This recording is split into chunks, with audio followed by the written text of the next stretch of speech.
What's going on, everybody? I am back from camping. Me and the boys got in like 10 o'clock this morning, and then I've just been going.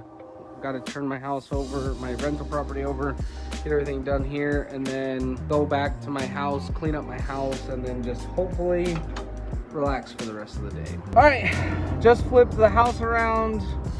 Got a car full of kids and a dog.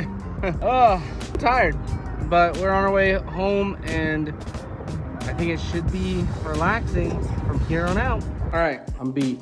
I still have chores I gotta do here, so I'm just gonna be doing that for the rest of the day, and then I'm doing nothing, man. So I'm gonna end the vlog here. Nice short one for everybody, but this coming week, Monday, tomorrow, should be a fun week.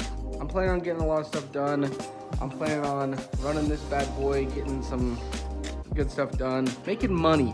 I'm planning on making money this week, so it'll be good. I just hope I'm not too tired starting tomorrow, because I can already feel I'm still tired from my camping trip. That's it for me. Be good, be safe, be happy, and I'll catch you guys in the next video. Peace.